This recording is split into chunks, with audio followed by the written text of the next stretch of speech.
You're listening to the Electronic Media Collective Podcast Network. Yeah, it's a mouthful. For more great shows like the one you're about to enjoy, visit electronicmediacollective.com. And now, our feature presentation. In a world where film studios have pillaged every young adult novel, DC'd every comic book series, and Frankenstein every silver screen monster in search of the next movie mega franchise. Two nerds, two movies, one cinematic universe. This is Randy. And this is Jasper. We watched two movies. And they were okay. Is that like a medium balance? Yeah. Between them, or like an average? They're okay. They're okay. So this episode, we're going to discuss. It's going to get lawful. We're going to bringing down justice. Yeah, we're going to discuss the 1987 movie Robocop and the 1995 version of Judge Dredd. Yeah, Judge Dredd. Judge Sylvester Stallone Dredd. Not Dredd. Don't be confused. Okay. I mean, I guess the best way to do this is just to get into it, right? Mm-hmm. You suggested starting with Judge Dredd. Yeah. I think that's a great idea because I have lots to say about it. I feel like they're all bad. Not all bad. No, not all bad. Judge Dredd from 1995. What's that movie? What is it? What's that about? So, according to the thing here, the summary, in a dystopian future, Joseph Dredd, the most famous judge, a police officer with instant field judiciary powers, is convicted for a crime he did not commit and must face his murderous counterpart. It's directed by Danny Cannon, wrote by John Wagner and Carlos Cazera. I think that's how you say it. And it stars Sylvester Stallone, Armand Assante, and Rob Schneider. Yep. Yes, it does. Yes. Also, I think Max von Sydow was in this one. He was. Yes. Which is his second appearance on Grawlix Cinematic Universe so far? Yep. And he did pretty good. I love that guy. Even though he was in this, but he was in. Yeah, apparently he'll do some bad movies, but man, I love that guy. But yeah. So what was your? I want to hear your review. So okay, so I've only ever watched this, prior to the screening for this episode. I'd watched it back in the 90s, shortly after it came out.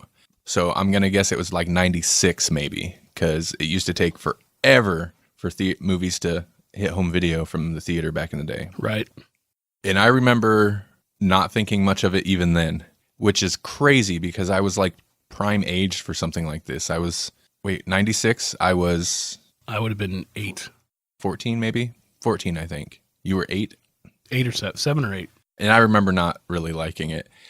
And so I was not excited for this rewatch. And I didn't like it.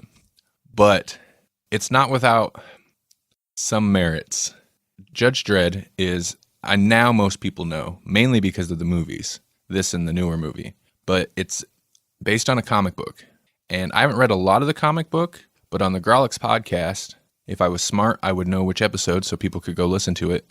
But actually go search for Grawlix podcast Dredd Lip Selfie. How do you look that up myself? Dredd Lip Selfie, man. You're going to see it. If you're following us on Twitter, you're going to see some Dredd Lip Selfies when this episode comes out because we started that. We've covered 2 different Judge Dredd things on Grawlix, and every time I'm like, yes, another excuse to do the Dredd Lip Selfie because he's always got the lips are. Oh, I'm seeing it over here. Yeah. So I've read a little bit of the comics, and there is some interesting stuff to compare it, when thinking about the comics and the movie. The movie does a pretty good job at conveying the visual style of the comics almost to a fault, I think. Because in at least some of the older 2000 AD comics, Judge Dredd comics, and that's mainly what we read for that Grawlix episode. We read a bunch of the really early Judge Dredd stories. The art style often has this big blocky kind of look, at least to uniforms and stuff. A lot of the people were kind of slender, but the uniforms and objects had big blocky looks. Mm-hmm. And this movie, the design, the style of this movie, it kind of looks ridiculous, but the motorcycles you were telling me about some trivia about the motorcycles before. Those things look so impractical because they're huge. They're huge, blocky things where it's like if you took the slightest curve, the side of the motorcycle is going to scrape against the ground and flip you off the bike. Like it looked very. The first thing I thought when I saw them was Power Rangers. Yeah, When the Power Rangers had the big bikes. God, dude, not practical. There's like no clearance on the sides to take a turn at all. And that's the outfits were kind of the same way. Like they look good. They look like Judge Dredd outfits, like with the big like gold shoulder pieces, but they're so big.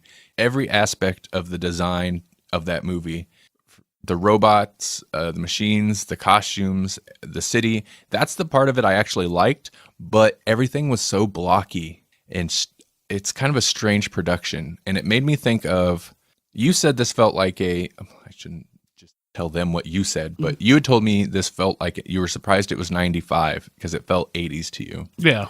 To me, this is very much like a mid 90s. Like I could see the mid 90s sci-fi future movie, because it has that same kind of look as like the Super Mario Brothers movie from the 90s.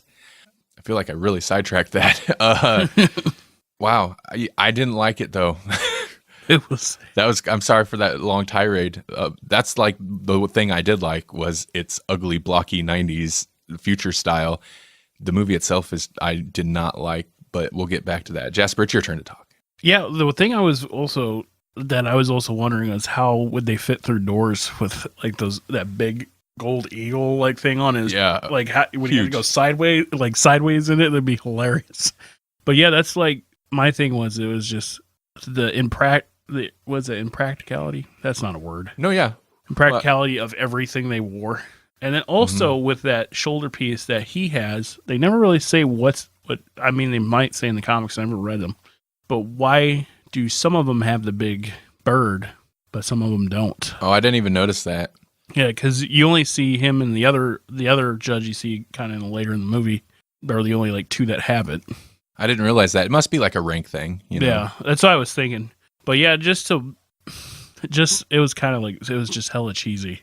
It was kind of funny. Like apparently, I also read this in the trivia that Sylvester Stallone thought this was a comedy and wasn't supposed to be an action film. So he actually was trying to make jokes in the movie that I can see that in his performance actually. Yeah. That explains some stuff. Also, I don't blame him for thinking it's a comedy because most of the movie he's saddled with freaking Rob Schneider. I think that's what they say in trivia too, is that is because he thought since being put on cast with Rob Schneider, and Rob Schneider's in almost every comedy movie you watched in the 90s. I also kind of think they did that too because they couldn't really practically use the bikes, how the bike malfunctions. Yeah, oh yeah. They can't use it. Uh-huh. I was like, I wonder if that's because like they're like, we made this big thing and we can't use it in any shot. Like, But yeah, it was a crazy movie. So I will say the one thing they got right was kind of in the middle of the movie was the chase scene. I felt on the flying bike. Yeah, that felt intense. It was good, but yeah, you could tell it was 90s. Oh yeah, for sure. So if you've never seen it, it's Judge Dredd. It's Sylvester Stallone's Judge Dredd. Most of the movie, he's tied up, not literally, but he's accompanied by Rob Schneider for whatever reason, just doing Rob Schneider's attempt at the worst, most annoying comedy. Like he's the comedy sidekick, what the comic relief. Mm-hmm. And for whatever reason, the filmmakers felt that like he had to be in every scene possible, and if he was in the scene, he had to be talking nonstop. That bike, the chase scene you mentioned, yeah, it is pretty cool. Like you can tell, like the compositing and the effects are kind of dated. You know, it looks very 90s, but I thought it was pretty cool. Except Rob Schneider's on the back of that motorcycle, nonstop talking. He won't shut up. He won't stop talking for half a second. Like it ruins it. It ruins the whole thing. Where it's like if this could be thrilling, if we didn't have Rob Schneider making a joke about how he crapped his pants 2 seconds ago, like. Why do we need this? It's so bad. Like, I feel like the movie it would have been cheesy because it's not all just Rob Schneider. As soon as Sylvester comes onto the scene, that's when I knew. I was like, oh, that's right. That's why this movie sucks. Because at first you don't really know. You're like, okay, well, it could be it, whatever. It's kind of cheesy. It's got a big budget. Like there's some production going on here. And then Sylvester shows up. The music is the biggest cheeseball, like hero music. Like he just shows up, gets off the bike, and stands there while there's gunfire everywhere, just standing there like he's not gonna get shot because they're at 300 yards. The lethal round would be 250 yards. And walks just up, standing there, and everybody's like, "Oh, Judge Dredd's here," and I was like, "Oh no!" And that's why the movie is terrible, because it's super cheesy. It's super cheesy. How many times do you say, "I knew you were gonna say that"? That's another thing. Where did that come from? Mm-hmm. Like the "I am the law," like that I get. That's a Judge Dredd thing. That cheesy, it feels like it belonged. That's why I say I could believe he thought he was in a comedy, because that seems like a cheesy 80s or 90s comedy, or even romantic comedy thing, where you give the main characters like this one line that it repeats all the time, and it's so funny, and it's, "I knew you were going to say that." Mm-hmm. Why?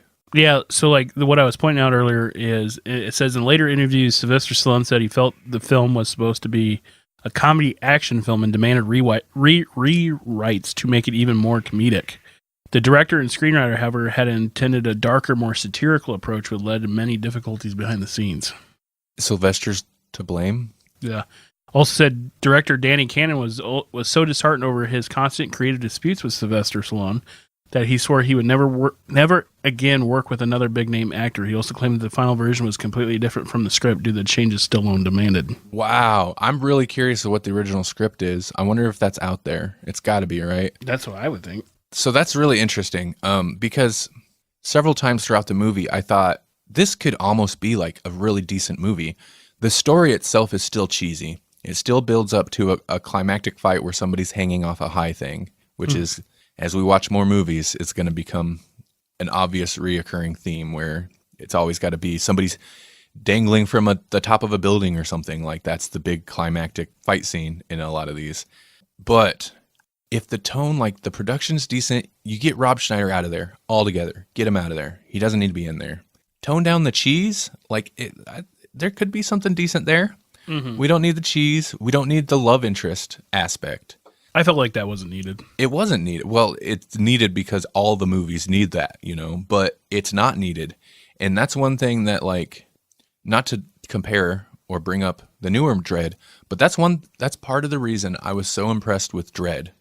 Was that 2014 or something it came out? Yeah, I think so. Because his I forget her name offhand. It's his partner, and she's from the comics. And I was so, like, watching Dredd, I was like, I know her name was Hershey in the movie. Okay. It was Hershey. Okay. In the newer movie, they didn't do this. They didn't try to push any kind of love story because it doesn't make sense. It doesn't fit. Because he's a natural born killer. He just kills and goes. Yeah. And this, of course, they had to push that. He's cheesy. He hams it up. I'm very disappointed to hear that Sylvester's part of the reason the tone of this movie sucks. But I actually kind of like Sylvester in it. I think he's okay. And he doesn't have, is that his natural eye color? Did you notice that? I know you said you watched kind of a crappy copy of this, but his eyes are like weird crystal blue in this. And I was like, is that really his? They might be. Although I thought he had like brown eyes. Yeah, it doesn't look like, dark. They didn't look like his natural eye color, but they were striking. And what's funny too, you know who was supposed to play Fergie the first time? Fergie. Fergie is Schneider's character. Oh, okay. Joe Pesci. That would have been just as unbearable.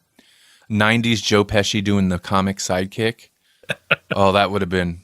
Also, it says that people were upset with this movie because Dredd took his helmet off. Yeah, no, that's a big thing. Mm-hmm. And again, the new movie nailed it. Doesn't take his helmet off once. Awesome. But for me, that's not enough to kill it. Because a big 90s blockbuster with an A-lister at the time, Sylvester Stallone, he's going to take his helmet off. They're paying for that face. Yeah, a lot of people are upset about that. The comics, to touch on the comics again, a piece of trivia you told me before the show is that Sylvester Stallone didn't know who Judge Dredd was before he accepted the role. That's not surprising to me because Dredd is definitely European or like a British comic. And I don't think it was very well known in the States at all before the movies. And even now, if it weren't for the movies, I don't think Dredd would have any kind of mainstream like awareness. So that doesn't really surprise me. Yeah, because see, the way I knew actually the way I knew Judge Dredd when I was little was the game, the Super Nintendo game. Based on this movie. Yeah, which actually says this was the first movie to release simultaneously with a video game. It released simultaneously? Yeah, with the Judge Dredd video game. And that's what we played on Super Nintendo was Dredd. It kind of gets me to that if he didn't know who Judge Dredd is, why did they give him so much creative power? I mean, that comes down to... I mean, I get Stallone. He's He's a big name. He's a huge, and mid '90s, he was still a huge name. I think it's a little bit different today because the studio systems. I don't know. In general, movies don't have the same power that they used to because of streaming services and on-demand services and stuff like that. But back in the day, like a star, they could command that kind of control over a movie, and that's where you'll hear a lot of those like horror stories. I don't know. Research almost any modern movie where Bruce Willis is in it, and you're going to hear some like crazy crap like that. Another one, a little tidbit of information talking about the creative differences with Stallone. John Wagner, the creator of the comic character on which the film was based, said when interviewed by Empire in 2012, the story had nothing to do with Judge Dredd, and Judge Dredd wasn't really Judge Dredd, even though Stallone was perfect for the part. He did, however, praise the production value and budget of the film. Mm-hmm. In an interview with Total Film, he said the film had tried to do too much and told the wrong story. Yeah. It sucks because now that you said it, I really wonder what the original script looked like. Me too, because again... Or did they use the original script in the new one? Oh, I doubt it because I'm sure the story is not that much different because the new one didn't even touch on... Because Rico, his brother, he's the villain in this. That's a big plot line from the comics, and the new one doesn't touch on any of that. The new one's a very small, self-contained story. So I could see perhaps the plot didn't change much, mainly the tone, and it's that plot applied to a cheesy 90s action movie story structure. Ooh, here's a good thing too. And I can see this is Stallone doing this again. Danny Cannon was apparently not allowed on set for the post-production reshoots. The director? Yeah. So that tells me Stallone did a little bit of reshooting himself. I wonder what was reshot. Man. Stallone really... I didn't even know. I just assumed this was just a pile of crap from the beginning. But it turns out it's one of those. Even now, a lot of times you hear it more attributed to studio interference in general, but... that stuff happens all the time now. Look at Fantastic Four, stuff like that. So I didn't know it was a whole deal like that. That kind of makes it more interesting. Yeah. Again, several times watching this, I was like, dude, if the tone was just slightly different, I love the look of the sets and everything. If the tone was different, this could have actually been pretty cool. Yeah, this is kind of funny too. I was going to bring this up when we got to the exhaust vent scene. Oh, okay. Yeah. In an interview, Rob Schneider claimed that the film crew gave Sylvester Stallone extra fire retardant on the back of his costume for the fire exhaust shaft scene, while Mr. Schneider got no fire retardant at all. Really? Yeah. Wow. Maybe they're trying to get rid of him. Well, I got no love for Rob Schneider. It's not because of this movie, because I liked him back in the day in the 90s. Yeah. I was a dumb kid, and Rob Schneider was from my generation of SNL stuff, so I liked him. But even then, I was like, dude, he's annoying in this movie. What? There's no reason for him to be there. He doesn't even serve up. A lot of times, if they'll throw an unnecessary character with the main character, it's so that they have somebody to throw exposition back and forth with, or somebody for the main character to bounce character development off of. There's just none of that. He's just there. Another little tidbit too. It's supposed to be directed by the Coen brothers. What? Yeah. Coen brothers were offered the chance to make the film. They turned it down in favor of Fargo. Coincidentally, Max von Sydow's character is named Fargo. That's very wise of them because Fargo, Right. Fargo. I mean, I think they were. I don't know. I don't recall how well known the Coen brothers were before Fargo, but that skyrocketed them. Yeah. I would love to see what a Coen brothers led Judge Dredd movie would be. What could that even be? They said the reason Danny Cannon was chosen to direct because the producers liked his previous film, The Young Americans, in 1993. Yeah, I was going to say, what else has he done? That. I just really want to know what that movie would look like with the original script. Original script, Coen Brothers. That, No Joe Pesci. What do you think of Coen Brothers? What do you think they would have? I can't see them in a Do you million think they would years have let taking Sylvester that. Stallone take over, though, like that? Or would they had enough power then? I don't know. They're such auteurs. Like, Because were they big at that time, or were they just coming up? I think they were respected, but I don't think it was till Fargo that they would have really had the kind of power to like really get their say. 'Cause Fargo was a huge hit. I can't imagine them taking that movie in a million years. It just does not seem like the kind of movie they'd even be interested in any point in their career. Yeah. Star rating. You want to do star ratings on this? We ready for some star ratings? Let's do it. Now we will judge. We will be the law. Judge Dredd. What do you think? What do you give this? I judge it 2.5 stars. 2.5? Okay. 2.5. It was good. It was good in the sense that it was entertaining, but there's just just talking about that. There's almost too much Stallone, too much of Stallone. I would say, like, just hit him. You know what I'm saying? Like, he put too much of himself in this movie. Okay. It's almost like Judge Rambo. Like, Sure. But yeah, I'd say 2.5. Okay. Mm-hmm. I would give this. I actually surprised myself with my rating a little bit. It's higher than I expected. I'm going to give this 2. I know that's not high. Okay, I thought you were going to say 4. I was like, what the hell is wrong with you? 6 stars. No, I'm going to give this 2 stars because this is a bad movie and I don't like it. So that's why it's not higher. But it does get 2 stars because with the exception of Rob Schneider, I like the casting.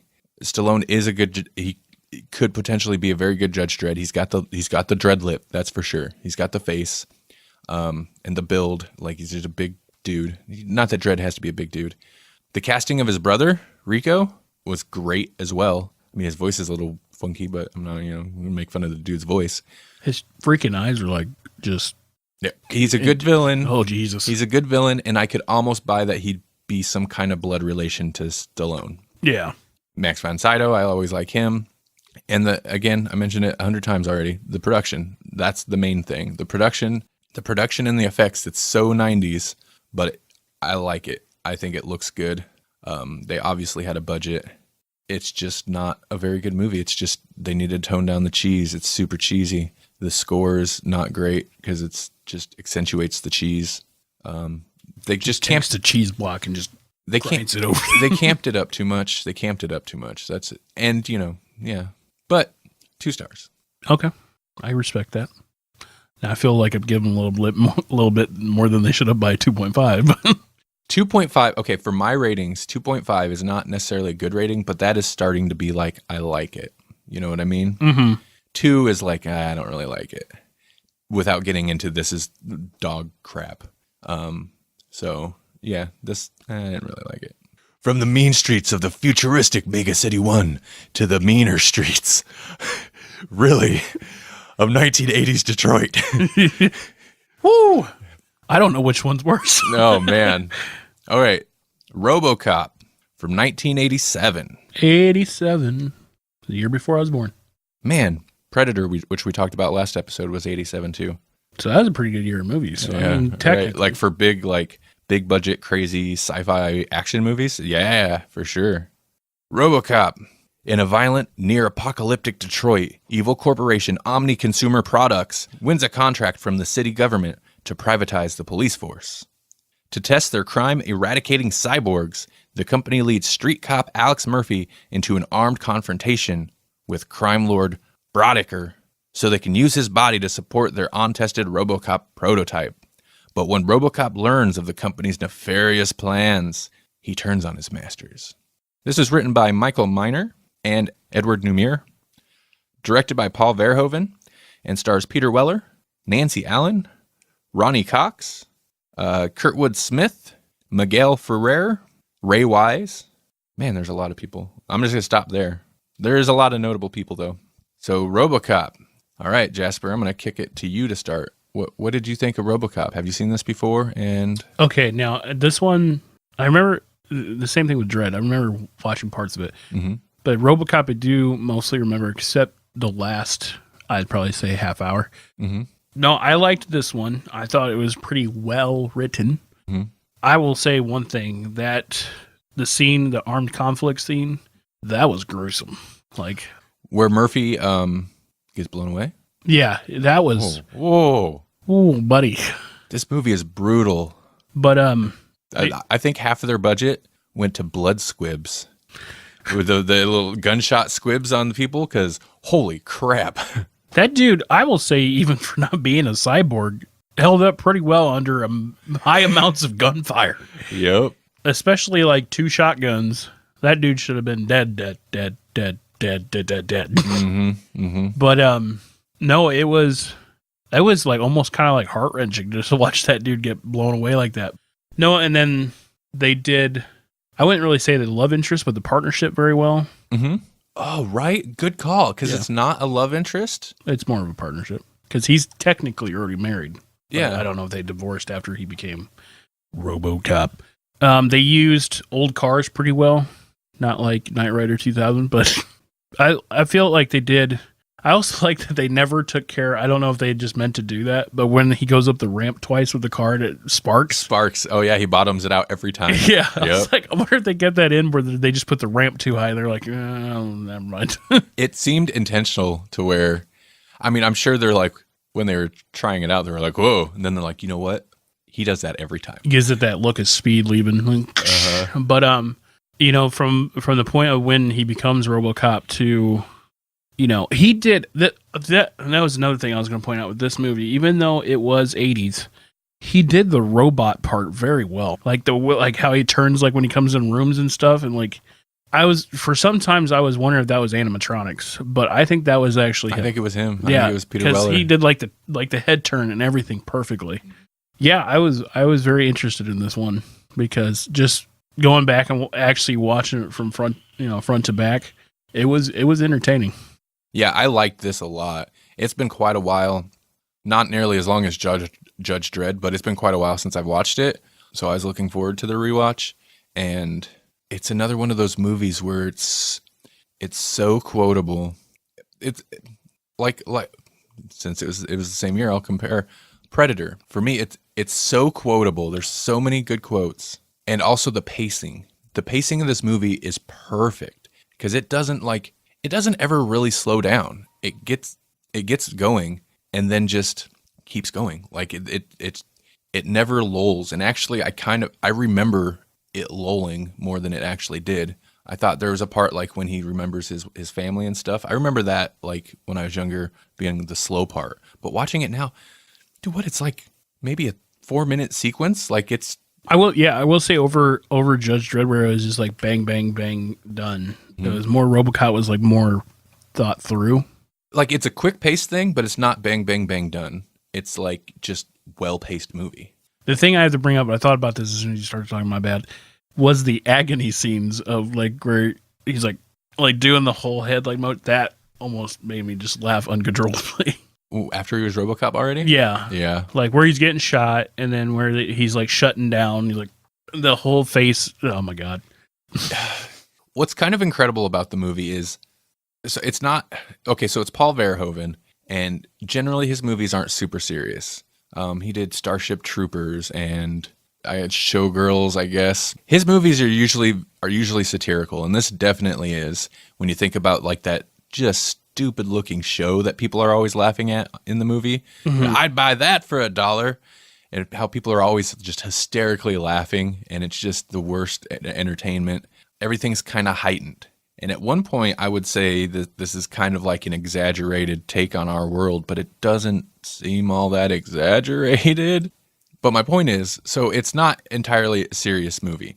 That said, the makeup is awesome, but even with the makeup, like this could have fell on its face so hard and just been goofy trash. You know what I mean? Mm-hmm. But it embraces the campy aspect to a point, and embraces the cheese a little bit, and otherwise sells it. It sells it effectively. Little tidbits here on the movie. The trauma team portrayed in the movie trying to say Murphy was a real hospital trauma team. Their dialogue was mostly ad-libbed. Interesting. That is very interesting, because usually that's just other actors. Mm-hmm. The special effects were generated using a Commodore Amiga computer. Like Murphy's Vision? Yeah, special effects and everything. Like, I'm gonna guess the grid, The computer effects. Yeah, interesting. The repeated line "I'd buy that for $1" comes from Cyril M. Kornbluth's short story "The Marching Morons," which presents a similarly cynical view of an over-commercialized future that desensitizes to violence and war. Nice. Yeah. A radio game show in that short story uses the line "I'd buy that for $0.25" as a signature phrase. The Robocop suit was so hot and heavy that Peter Weller was losing 3 pounds a day from water loss. Eventually, an air conditioner was installed in the suit. Wow. Eventually. I believe that. I would believe that because it's pretty good. Like, it looks good, the suit, the whole outfit. Yeah. The makeup. And that's what I was wondering, like, my thing, and it doesn't kind of say here, like, I wanted to, so I'm going to guess he was wearing a full body costume. Yeah. And then doing the whole robotic thing, you know. And when in full Robocop costume, Peter Weller would remain in character between takes, only responding to director Paul Verhoeven's, is that how you say it? Paul Verhoeven, yep. Paul Verhoeven's instructions when properly dressed as Robo. As Robo? Yeah, Verhoeven found this too funny to take seriously and dropped this after a couple of weeks. That's funny. But I thought that was hilarious. Here's another good one. Okay, what do you got? 27 years after the movie's release, Detroit did actually file for bankruptcy. Oh, yeah. Yeah. No, Detroit was hurting already. This movie, like, it's pretty effective commentary. You know what I mean? Mm-hmm. With the privatization of the police force and just the kind of the companies that are doing these things, because essentially Omni Consumer Company or whatever they were called, like the one guy in there mainly wanted to sell weapons they were a weapons contractor, but they all also owned the police force. So there's some interesting commentary there. Okay, so I watched the director's cut, and I don't know what the difference is, but I did not remember there being so much like news, like TV. Like the movie starts, at least the version I watched, starts with like 5 minutes of just TV switching, like you're watching news, and then like you're watching commercials, which was pretty entertaining too. Yeah. And it fairly effectively like establishes kind of the futuristic tech that the Robocop world has, because there's the commercial for the different, like you can get your heart replaced, and you get the Yamaha version, you know, the sporty, like more luxury and sporty, like heart replacements. I thought that was amusing. But then all the stuff about, I think that also kind of played into like showing you what the future is like, where they could make Robocop. Yeah, that establishes that a cyborg is a possible thing. Yeah. It's not a stretch. But also like all the news reports about like countries was it in like South America or something nuking each other, or in Mexico, like there's like a nuclear war going on in Mexico. Mm-hmm. And then they're like, you know, so they'll report on that and then just slide over to whatever nonsense news. And I enjoyed that commentary a bit. Villains. Let's talk villains. Let's talk about Red. Yeah. Dude, I wanted him to say dumbass at least once. At least once. He had some good lines too, though. Mm-hmm. He had some, you said it to me. On the phone yesterday. On the phone, yeah. You said, can you fly, Bobby? Can you fly, Bobby? Yeah, he has some good lines. There's lines in here that, like, I don't even know why they're good, but the one thing when I forget the guy's name, but like one of the various henchman type guys, the redheaded guy who gets the toxic waste on him later. Mm-hmm. I guess I should say who gets the toxic waste dunked. That was horrible. That was intense. Okay. This is a trend I need to stop on these episodes, to watching movies that I watched when I was too young to watch them. That movie messed me up for a long time. That always bothered me. And sitting down for this rewatch, I was kind of dreading it the whole time. And it was still as terrible as I remember. Like, it's bothersome. Like, as a kid, did you like see like a trash can, like a trash barrel flip over? You just like, nope, just start running. And it's so like, so he gets basically a toxic waste dump, but his face, it's like he's like melting and his fingers are all drooped out, and like it's horrible. And he's the sound he makes. Ooh, I don't like it. It's good. Like the makeup was amazing, but it's just, I thought he was just going to be dead when he came out of it, but then he's just like He should have been screwed up. He like explodes when that car Oh my hits him, God. basically. So the violence is insane in this movie. You already touched on that. But the first boardroom scene where they pull out, what is it, Ed 209? Is that? Yeah, ED 209. I just looked that up. Yeah, Ed 209. They pull him out and he malfunctions and blows that one board member away. Dude, and it's just bop, bop, bop, bop, bop, just blood squibs just covered his body. And I'm just like, wow.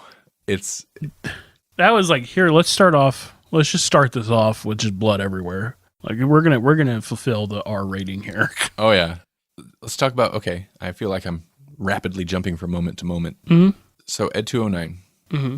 A lot of stop motion stuff. How do you feel that worked? Because you're the guy, you're the for an older movie, blah blah blah blah. Now you're that you're that guy. Say it. You're that guy. And it's obviously stop motion, but I kind of loved it. What did you think? I did like it. The only thing that I've always realized this in movies and games, and especially video games, why in the world do robots growl like a tiger? Dude, Which they say here is a jaguar. They recorded a jaguar. So at one point it falls down the stairs and like lands on its back and can't get up. Mm-hmm. It's squealing like a pig. Yeah. It's so funny. It's so funny. And then what they said here too is they actually built a small model and tossed it down the stairs to get that effect. So the stop motion is when it lands on its back, but it falling down the stairs was an actual model. I just couldn't get over that it was growling because in Metal Gear Solid, the Metal Gear growls and like dinosaur sounds. I never get it. But I think that just kind of adds to because the machine would just make a sound like they kind of try to give it. I thought that was pretty good. I thought they did the stop motion pretty well. Even though I know I'm that guy, but to watch old graphics like that is kind of cool because like to see how they actually basically because they had to make a model like that and then do the stop motion stuff. But I'm a sucker for. I like how he's testing the stair. He's like, Yeah, I know that cracked me up. It reminded me of the Family Guy scene where he's like touching the stair and he goes. I'm a sucker for stop motion stuff. Like, and I don't think back in the day, I'm sure it was like it sold an effect, but I don't think in the last many decades it's ever really been effective. But I think it works at least selling the idea of this thing there. But I'm fascinated by the shots where like it's obviously like a stop motion miniature composited with live action actors. And I thought a lot of that stuff looked pretty good. Mm-hmm. And he's such a cool robot. I know he's just like a biped. And at this point, and even then it wasn't the most original thing, but at this point, like it's not anything new. But it's such a cool design, I think. And speaking of the design of Robocops, like one thing I was thinking about is that the design of Robocop's interesting and his body for the most part, yeah, it's a robot, like it's okay. But what was really kind of striking about the Robocop design and must have kind of been a pain to wear is no nose in the mask. Like when he's got the mask piece over his face, there's no like nose, it's just flat and it kind of makes him look less human in an interesting way. Mm-hmm. And I'm sure there was room in there, but man, his nose would have had been right up against the inside of that thing. I thought they did the prosthetic or the prosthesis for his head when he takes his helmet off. I thought they did that very well. That was awesome. The makeup, yeah, where it's like the hair's gone and it's just like skin up to where it meets the back of the head. Because I got almost the same feeling. Like if I almost thought he was animatronic for a second, but it's actually his face. Like he's still acting in it. It was funny is people actually had a body count. 30 people died in this movie. Mm-hmm. But 30? Yeah. I guess that's a lot. Yeah. Two that I wanted to point out to you. One I know you're going to kind of riff off of. One, Peter Weller threw the script away when he first got it. Really? His wife was the one that actually pulled it back out of the trash and told him to take the job. Really? Okay. Yeah, she read through the whole thing and told him to read the last parts of it. Peter Weller? Yep. That's so interesting. So I read some trivia on this the other day. Paul Verhoeven didn't want to do this movie. He wasn't at all interested. And I can't remember the specifics, but his wife convinced him to do the movie. And thank you, ladies. Right? Yeah, because this is Peter Weller on my screen here. That's interesting. His wife convinced Paul Verhoeven to do the movie because Paul Verhoeven wasn't interested. And what got Paul Verhoeven interested was apparently, according to whatever, I can't remember the article, but according to the thing I read the other day, Paul Verhoeven is a Jesus freak, but not like a religious Jesus freak. He's fascinated by like the story of Jesus. And so he went about like to make the story of Robocop kind of a Jesus allegory of the death and resurrection.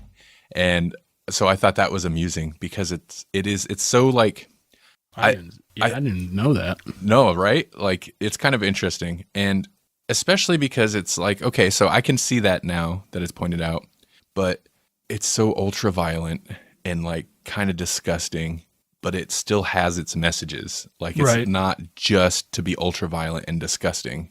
A dude does get shot in the junk, though.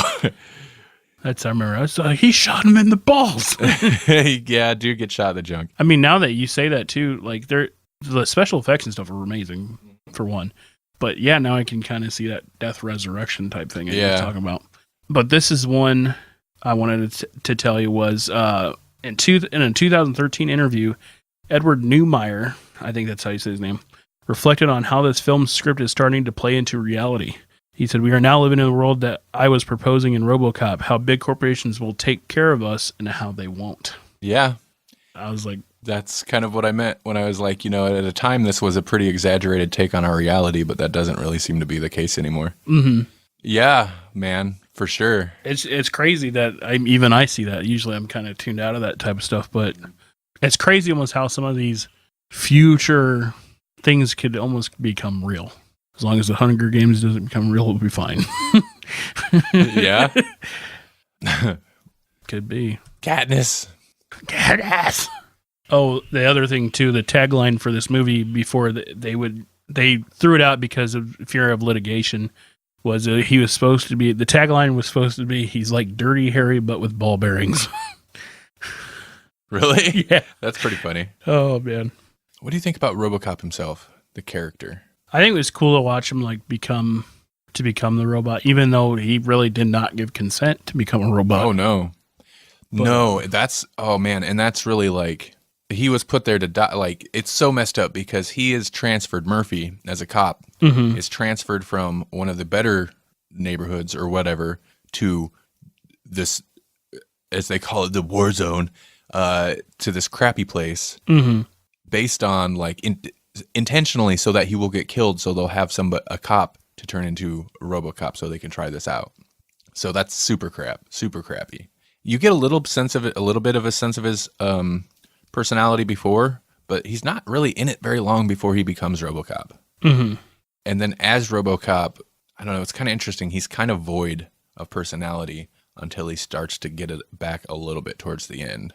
A little bit of humor. I mentioned a guy gets shot in the junk. That scene, so he's stopping a sexual assault in progress. Yep. He shoots through this lady's dress and hits the guy in the crotch. Well, then the lady, and this is like is that his first outing, or was that the gas station? Or he stops a robbery. Yeah, I think it's the second one. Okay. The second stop on his tour of duty. Yeah. And justice. He stops the sexual assault. The woman runs up to him crying like, "Oh, thank you." And what does he say? It's so cold. And I just love this moment because he's like, a sexual assault can be a very traumatic experience. We have counselors who you could talk to, blah, blah, blah. Something like just very cold, like auto, like machine type response, just like, this can be very traumatic for you. We have counselors you can talk to. It like sobers her up a little bit because she like is a little jarred by it and just like looks at him and steps back. The look on her face is just like, what is this? What's going on? She thought it was funny too because she just kind of hugs him and like it doesn't really even take into account that she's hugging a robot that just came out of a police car. Yeah. Just like, we have those every day. People are like interested and fascinated. Like the cops are upset, obviously, because they don't want to be replaced by machines, although they're not really being replaced by machines. But it's interesting because people are excited by it, but also like they accept it pretty easily in whatever this world is. Like, because if you think about it, if suddenly there was a cyborg robot, it'd be a pretty big deal. Right. Another thing too is actually since 1990, there have been plans on and off to have Terminator versus Robocop. Really? Yeah, it says plans for a Terminator versus Robocop film have been on and off in the works since 1990. Although no movie has yet to be made with the crossover, several video games and comic books have been released based on the idea, making the project one of the most anticipated crossovers of all time. But that was almost this episode. Yeah. That's Crazy to think. You made the decision, and I think it's fine because I think the pairing we're going to get to in a moment, it works. But yeah, maybe that's a little too on the nose, so it's good you opted for something else. But yeah, that was almost this episode because it seems so obvious, I guess. But which Terminator would you use? Like, would it be Arnold? The problem is they've waited too long on this. You'd have to recast the new people. Yeah, not that Peter Weller is a must, but I didn't see the Robocop remake. I've never watched it, and I have the feeling people would not be as enamored with a Terminator Robocop crossover at this point if it was one based on modern Robocop, and two, man, Arnold's getting old. Like, I think they've just waited too long for that stuff because you got to have Arnold in it. Mm-hmm. This is also Paul Verhoeven's first American film. Oh, is that what it is? Yep. I can't remember what he made before, but he made something that did well. And so when he came over here, they offered him a couple things, and he had, like I said, he had initially passed on this because they offered him this, and he's like, I don't want to do that. Right. He was not into the idea. So Armin Asante from the last movie auditioned to be Robocop. Oh, really? Yeah. I like him as Rico. I don't know if I like him as Robocop. Right. Yeah, that'd have been a crazy one for me. Ratings? I give this one a 3.5 stars. Ooh. I liked it. Like I said, it was an engaging story. The only issue kind of had was the last couple minutes of it. I thought the ending was good, but I thought it could be better. Okay. I mean, I thought it could have been a little bit. I kind of just wanted Robocop to grab him by the throat and just throw him. But I think it worked well because, so Robocop wasn't able to, he couldn't arrest. He was programmed not to be able to arrest any of the people that work, the executives that work for the company that made him. Mm-hmm. I liked the bit where the last guy that he takes out, who's responsible for his murder, essentially. Yeah. One of the guys, there's several guys responsible, gets fired. Like he's holding the guy hostage, the like head guy at the company hostage. Robocop can't do anything until the guy says, "You're fired," and then he can shoot him. And I just it's so cheesy, but I liked it. I like how he says it. He goes, "You're fired." He goes, "Thank you." Thank you. Yeah. Boom! And shoots him. She's like, "I've been waiting. Come on." Say it. Yeah, I thought that was good. What's your star rating? Ready for this? Yes. I give Robocop 5 stars. This is a 5-star movie for me. And I actually didn't expect to go 5 stars when I went into the rewatch. But like I said, the pace, it's so well paced. It's thoroughly entertaining. There's so many quotable lines. Even the one guy says at one point, he's like, "I like it." Like that. It's so good. And it's just a simple line. The social commentary is great, relevant. It is so 80s ultra violent excess. Yeah, it's so 80s excess, but also a comment on 80s excess. Yeah, just a good movie. Yeah, like I said, it was very entertaining and engaging. Mm-hmm. It was for an 80s movie, because I'm used to all the new CGI and whatnot and stories and MCU. But like I said, I thought it was very well. You're going to mention MCU every episode? Yes, maybe. Can I take this moment because editing the last episode? Because I'm listening to you while we're recording, but there's some things that don't register with me until I'm editing later when I'm examining every word, Yeah. Podedit.com. Podedit.com. Podedit. Need an editor, Podedit. I don't remember which movie we're talking about. I think it might have been Predator, but you're like, I liked the, I don't know. There wasn't much backstory, basically. I'm paraphrasing. Wasn't much backstory, that was kind of a con for you. You like the stories. You like the story movies, you're from, from the MCU school of thought or whatever. Mm-hmm. You like the story movies because you like a series of big blockbuster superhero action movies. That's your story movies. You like because you like the modern superhero popcorn flicks. I just thought it was funny. But yeah. If by story movies you mean there's 40 different versions of the same origin story. True. And a story gets stretched out for 5 movies. Yeah, those movies have a lot of story. I spit all up in my pop filter. Okay, no, I'm not really. I see what you're saying but you also got to think, and I kind of appreciated, Robocop was a little bit on the longer side, but like a lot of these 80s movies, we happen to do several 80s and a couple 90s movies lately. And this is why I always say, like, man, movies seem so long now. Even though the running time seems to be like, the general trend seems to be bringing it back down a little bit. But because a lot of these movies are fairly short, and they're boom, in there, tell the story you need to tell, throw some action at you, and get out. Which was weird with these two because they're almost 2 hours long. Did not feel it. Yeah. Did not feel it. Even Judge Dredd, it didn't lull. Because, again, saying MCU, the Iron Man was like an hour and 30, I think. Is that all? I think it was like 2 but that thing, Iron Man 1 felt like it took forever to get through. Mm-hmm. Now, it's almost the same time, like Robocop and Dredd, it was like boom, boom, boom, boom. Yeah. Yeah. Which could be bad, but I think these movies have done it well. Mm-hmm. Well, okay, Judge Dredd is debatable, but Dredd even forces a lot of like backstory and world building into it, but in ways that feel kind of exposition-y, where Robocop doesn't really have that. It uses the news clips to set up the world pretty quickly.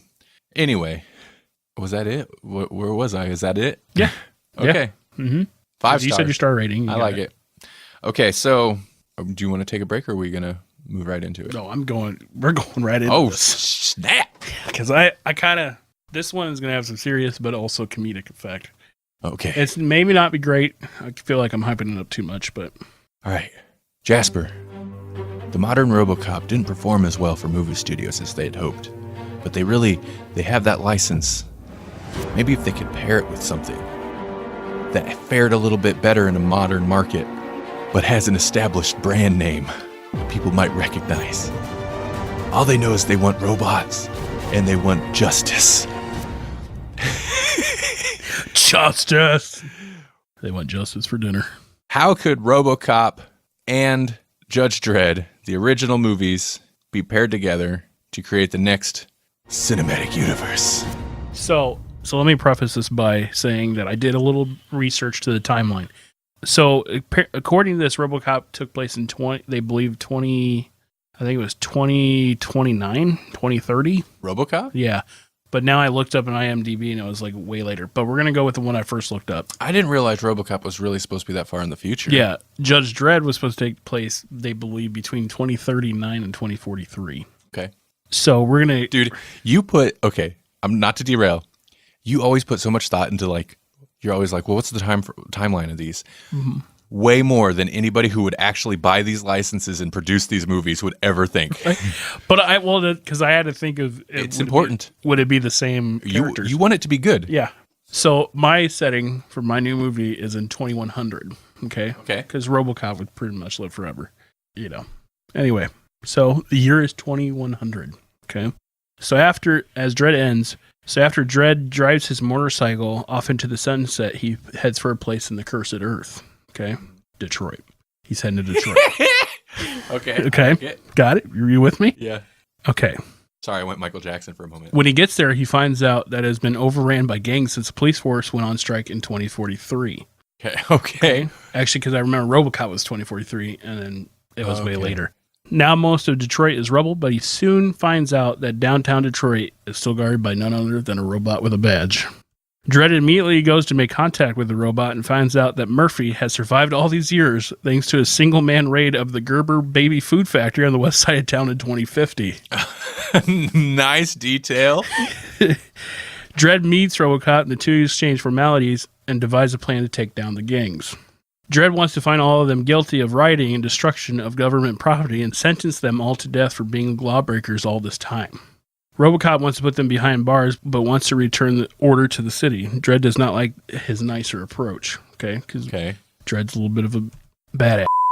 Dredd and Robocop know they have to get to the OCP's old headquarters to get more firepower.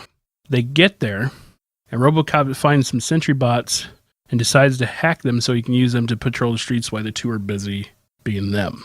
He loads their guns with only stun bullets and continues on the day. They take back half the city in a week. Dredd has killed most of the gang leaders, while Robocop has made sure all the arrests have been made with the lower end criminals. This is where this movie takes a dark turn, okay? During one of the raids, Dredd and Robocop are confronted by two boys playing with water guns on the first floor of this place, okay? No. Okay. One accidentally points his pistol at Dredd and is immediately snatched up by him. Snatched up by him. He tells the kid, "You are charged with attempted murder on a peace officer. How do you plead?" He goes, "I plead not guilty, sir. It's just a water gun." Dredd uses his helmet scanner to determine the origin of the water. Yeah, with water from Flint, Michigan. It's deadly, son.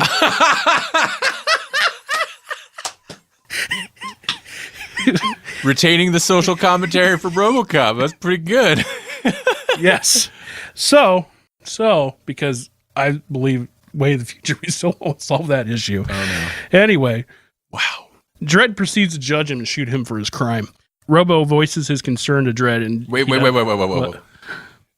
So Dredd blows the kid away? Yeah, that kid's dead. Okay. That kid's dead, dude. Okay. Dredd is kind of crazy at this point because of all the things that have happened in Dredd. Robo voices his concern to Dredd and knows he doesn't like the criticism. As they are leaving, Robocop notices that his car has been set ablaze. So Robocop just proceeds to commandeer another vehicle. For doing that, Dredd yells, "Grand Theft Auto, minimum 10 years. How do you plead?" Oh, no. Robo, taken aback, pleads not guilty and proceeds to get in the car. Noticing Dredd is not playing, he says not guilty. Okay. As the argument continues, Robo playfully punches Dredd in the arm. Attempted murder with a deadly weapon, seeing as he has an augmented arm. Okay. You can't do this. We're on the same team, Robocop yells at him. I know you would say that. Oh, no. Dredd brings the gun up to his face and says into the gun, EMP rounds. Then shoots Robocop dead by multiple EMP rounds, thus overloading his circuits. Come to find out why Robo wasn't looking, he put real bullets in the drones and declares martial law and kills everyone in Detroit. Then. What? Wow. We went far, and I brought it in. Wow. What do you think of my universe? It's short-lived, but it does bring the two together. I like it. I like. Yeah, you should write these down beforehand because I like that. Dude. That's a movie. That's a whole movie right there. Right? Wow. Dude. There's some twists. Did not see it coming. I had it. That took me 2.5 hours to write. Really? Yeah, because I wanted to make sure there was bits and pieces of what was going to go on in the future. I think you just changed the format of the show for the better. I'm gonna have to do the same now. I'm gonna have to start writing these out like that. I worked so hard to fit in Flint, Michigan in there. That whole issue. Oh man. It made the water gun thing for me. That made the movie for me. That and how it ends. Holy crap. Nobody will see that coming. Wow. Okay. I totally pictured him too bringing up the gun and going EMP rounds and then Jasper did good. Jasper did good. Okay. Well, now I guess I have to go, huh? Okay, so I don't have the specifics. I don't have the specific movie plotted out like that. So how my universe would go, it's a little bit more open-ended. My universe is more about connecting the two universes. So this could still work with yours, actually. Mm-hmm. Because to me, it's fairly obvious. Robocop happens before Judge Dredd. On the Robocop timeline, things turn into Judge Dredd. It's pretty obvious because that's where the law enforcement's going, to where they, it's judge, jury, and executioner. But the key piece of evidence for me is Rico's robot. I don't remember what does he call that robot in Judge Dredd? Rico, he gets that big robot that were outlawed after the wars. I'm trying to think. Those are obviously where the Omnicorp would end up going.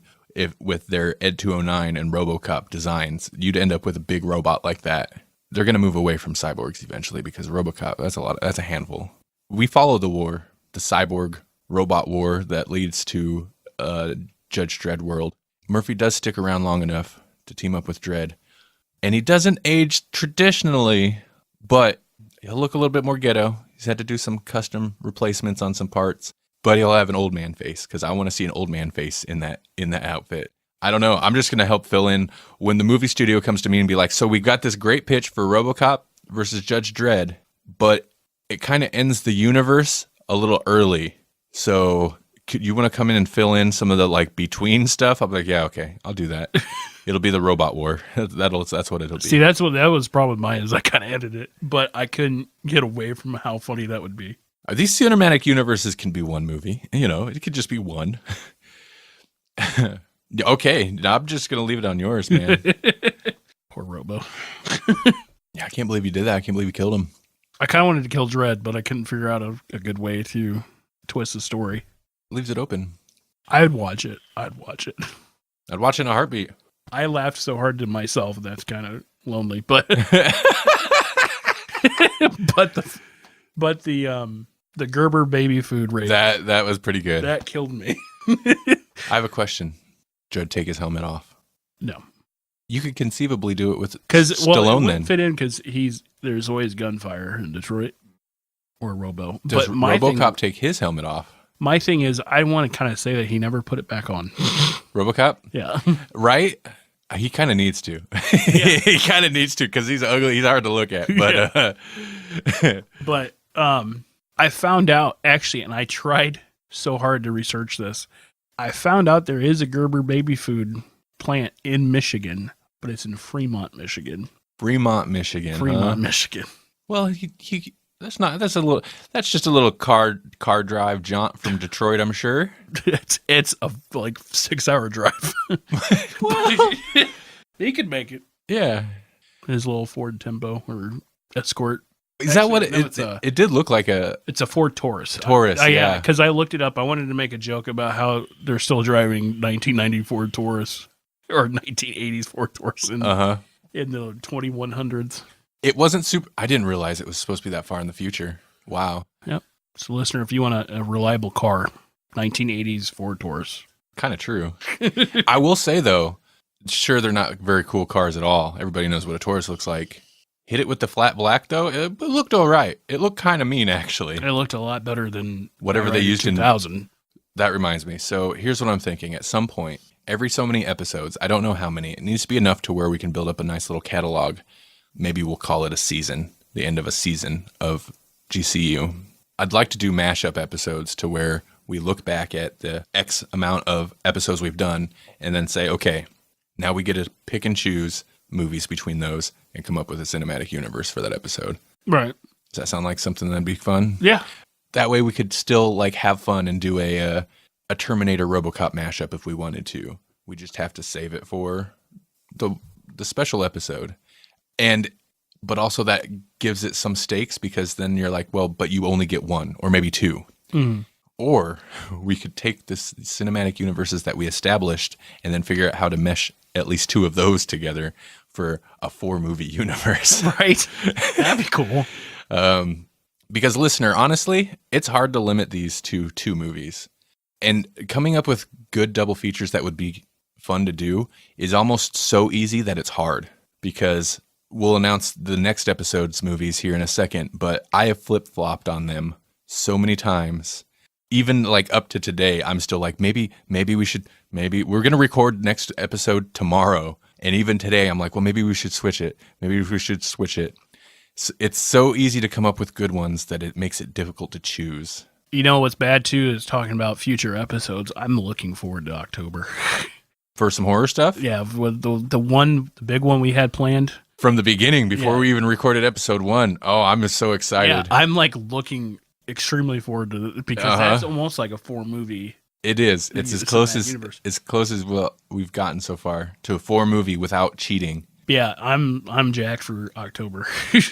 I do want to mention before we move too far, the Robocop sequels are terrible. Robocop 2 is terrible, and Robocop 3 is worse. Not good. Judge Dredd, at least, they waited a long time. They did a reboot, and nobody was crying over the fact that they're rebooting Judge Dredd because who cares? Right. Not because it's Judge Dredd, but because the first movie was as we described. But Judge Dredd is actually one of the few we've done so far where it isn't a long franchise. And that kind of complicates, for the most part, we've just picked and choosed like Baywatch. We pulled from the extended, quote unquote, extended Baywatch universe, but for the most part, we limit it to the movie we're talking about. And if it works out for us, then we'll just ignore the rest of the franchise. Right. But it's so weird that there are so many movies where it's just like, when we want to do a Judge Dredd or a Terminator or a Predator or almost any movie we've covered, the first question is, okay, which one? I mean, that's our podcast is kind of a comment on that. It's the cinematic universe. How can we reboot and remake and combine these movies? But it's weird that there's just every movie is just done over and over and over again. Right.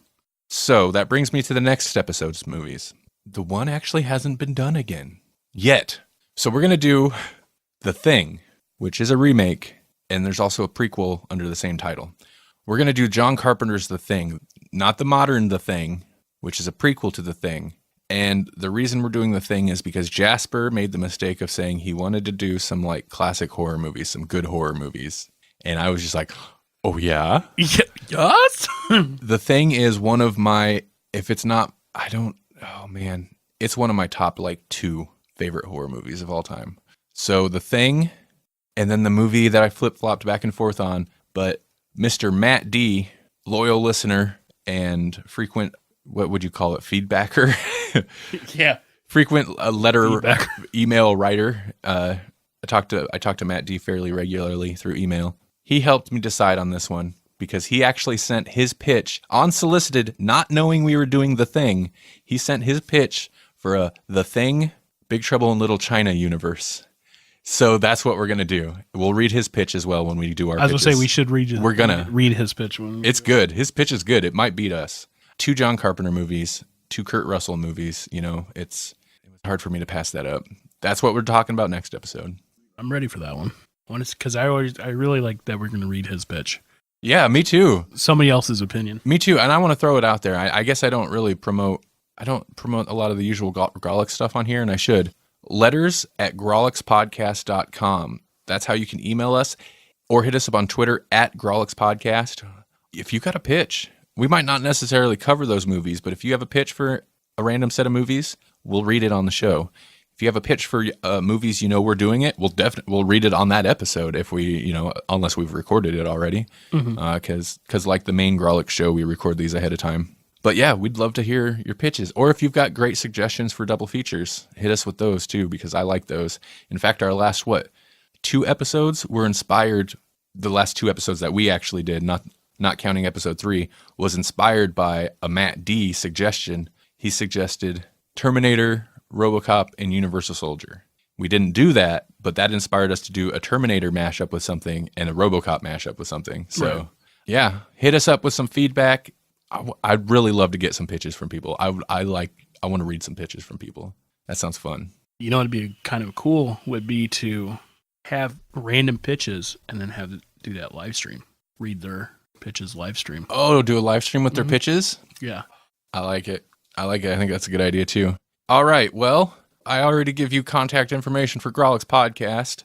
So I'm Randall Sylvie. You can follow me on Twitter @RandallSylvie, on Facebook at facebook.com/Randall Sylvie Podcaster. Of course, Grawlix is facebook.com/Grawlix Podcast. On Instagram, throw Randall Sylvie or Grawlix at the end, and you'll be there. How about you? You can either get me on Twitter at Ninja Monkey Live, which is NinjaMunk3Y live. Live. Or Instagram with the same name at Ninja Monkey Live. Cool. Sorry, that's not cool. I'm cashing you out, Bob. Oh my God. Just leave. I can't say that one. Just leave. Just leave. Oh man. Anyway, let's do it. That's it. That's the show.